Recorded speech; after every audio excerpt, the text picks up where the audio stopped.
प्रणाम प्रभु जी। अंजना ओम कश्यप ने जो पिछले दिनों एक बयान दिया था ऑनलाइन ट्यूशन के बारे में, उस पर लोगों की एकदम विपरीत प्रतिक्रिया है। कुछ लोग कह रहे हैं कि अंजना ने एकदम सही कहा है, कुछ ने कहा अंजना ने एकदम गलत कहा है, यानी कि ऐसा नहीं कहना चाहिए था वगैरह वगैरह। तो मैं आज आपको अंजना का एक बयान सुनवाती हूँ, उसके बाद इस पर थोड़ा सा स्पष्टीकरण भी करूंगी। सुनिए तनिक। शिक्षक छात्रों को सरकारी नौकरी की तैयारी कराते हैं। भारत में 8,052 कोचिंग संस्थान ऐसे हैं जिनका अपना यूट्यूब पर खुद का अकाउंट है। कई सारे ऐसे अकाउंट्स हैं जो बहुत ईमानदारी से बच्चों को पढ़ाते भी हैं, जिसमें शिक्षक आते हैं, शालीनता के साथ विषय पर, ग्राफिक्स के साथ सब कुछ समझाते हैं, विषय पर रहते हैं, और ये बहुत अच्छी बात है। भारत के गांव में आज भी कोचिंग संस्थान जैसी सुविधा कई जगहों पर नहीं है, और जब वहां पर पढ़ाई का वही स्तर है जहां पर बच्चों को लाभ नहीं हो रहा है, तो ऐसे में ग्रामीण इलाकों में उच्च शिक्षा हासिल करना मुश्किल है। ऐसी परिस्थितियों में ये ऑनलाइन शिक्षक जो क्रेडिबल तरीके से बच्चों को हर चैप्टर के बारे में एक एक वीडियो बनाकर समझाते हैं, ये हमारे युवाओं के लिए वरदान है, और बहुत सारे शिक्षा यूट्यूब पर शिक्षा को आसान भी बना रहे हैं। लेकिन सवाल यही है कि इनको कितने व्यूज मिलते हैं और कितने ऐसे लोगों को व्यूज मिलते हैं जो सिर्फ पढ़ाई कराने का नाटक करते हैं। लेकिन सवाल तो उन शिक्षकों को लेकर है जो खुद यूट्यूब पर अपने वीडियोस में अलग अलग चीजें दिखाते हैं। वो कहते हैं अपने यूट्यूब वीडियो में कि हम कपड़े रिपीट नहीं करते। वो बताते हैं कि उनके पास कितनी लग्जरी गाड़ियां हैं। जानते हैं ये नए नए कपड़े, ये लग्जरी गाड़ियां किसके पैसे से आती हैं? उन मेहनती बच्चों के मां बाप की ईमानदार कमाई से। ये बात कितनी स्पष्ट और सटीक रूप से समझने वाली है कि जो अंजना ने कहा है एकदम स्पष्ट शब्दों में। पर क्या है ना, जिसको अपने पक्ष की जैसी बात रखनी थी उसने वैसी रखी है। अब मित्रों मैं इसको थोड़ा सा चर्चा अलग रूप से करूंगी, क्योंकि क्या है ना, जब हम स्कूल में पढ़ते थे, हमारे स्कूल में एक बार क्या होता है कि हमारे यहाँ भी कुछ ट्यूशन लेने वाले शिक्षक इसी तरह से 1990 की मैं बात करूं, तो भाई जो उन टीचर के यहाँ ट्यूशन लेने जाता था उनके इकोनॉमिक्स में अच्छे मार्क्स आए, पर जो नहीं जाते थे उनके नंबर उन्होंने बहुत कम दिए।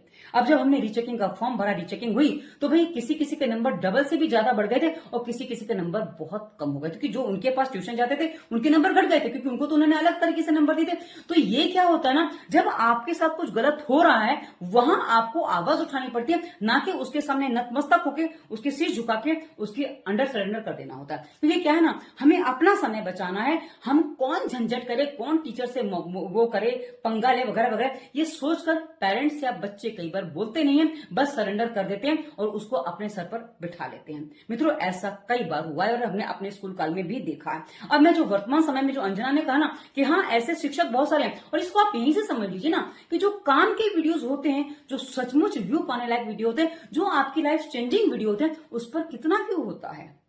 और जो फालतू बकवास करने वाली वीडियो होते हैं जिसमें टेढ़े मेढ़े नाच गाने, उस पर कितने सारे व्यू होते हैं। तो जो सही लाइन से सही लेंथ से पढ़ाते हैं ना, वो मैंने आज भी देखा है कि भाई वहां व्यू नहीं है। और हाँ, जो आप बड़े बड़े आज जो टीचर्स हैं जिनकी बात कर रहे हो ना, उनके कुछ प्रोपेगेंडा चलते हैं, उनकी कुछ ऐसी बातें चलती हैं जो बच्चों के माइंड में भर जाए ना, तो बच्चों का जीवन नष्ट हो सकता है। मैं खान की एक बात बताऊं आपको, पिछले दिनों खान का एक वीडियो मैंने डाला था, उसमें बताया था कि भाई खान कह रहा है कि यदि वो कश्मीरी पंडित की जगह कश्मीरी दलित होते ना तो कुछ नहीं होता उनके लिए।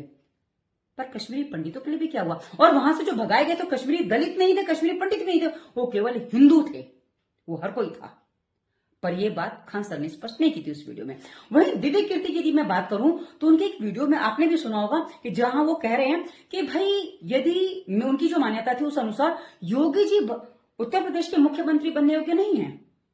पर यदि ऐसा मान लिया जाता, यदि उनके विद्यार्थी में पूरा भारत होता, उस अनुसार योगी जी को वोट नहीं मिलता, तो क्या आज हमें इतने अच्छे मुख्यमंत्री मिल पाते, जिनका मॉडल पूरा भारत चाहता है। पूरे भारत में जहां भी चुनाव होता है वहां योगी मॉडल की मांग होती है। क्यों होती है? तो ये कई बार अपनी जो बातें, जो इनकी अपनी सोच होती है, वो कई बार बच्चों पर डाल देते हैं। यदि बच्चा अपनी सोच ना चलाए, अपनी समझ से ना काम करे, या वो केवल उनकी सोच समझ से काम कर जाए, तो आप समझ लीजिए देश किस खड्डे में चला जाएगा। इसलिए कहा जाता है कि गुरु जब आप चुनते हो ना तो बहुत सोच विचार कर चुनना होता है, क्योंकि गुरु आपका निष्पक्ष होना चाहिए या सही पथ प्रदर्शक होना चाहिए। किंतु सबकी अपनी अपनी विचारधाराएं हैं, अपनी मान्यताएं हैं, जिसके अनुसार वो कुछ चीजों को घड़ते हैं। और जब निजी जीवन में, जैसे कि अंजना ने कहा गाड़ी कितने की है, कपड़े हम बदलते हैं, हम रोज नए नए कपड़े पहनते हैं, तो मतलब ये सब एक आपको जो दिखाया जा रहा है ना, वो उस रूप में दिखाया जा रहा है जहां कहीं बच्चा आकर्षित तो होता है, पर उसके जीवन में जब ये नहीं होता है तो वो डिप्रेशन तक में चला जाता है। मित्रों हमें समझना होगा कि जीवन की सही दिशा क्या है। ना ये दिशा है ना ये दिशा है। दिशा हमें अपने मस्तिष्क से दूसरों को सुनकर कुछ अपने विचारों के साथ कुछ और दिमाग को खोल के सब कुछ समझ के तय करनी होती है। पर जब एक अंधा अनुकरण होता है तो समस्या खड़ी होती है। ये हमें समझना है।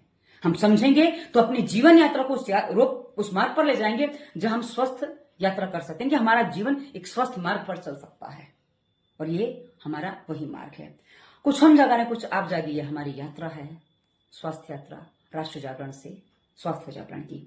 धन्यवाद। वंदे मातरम।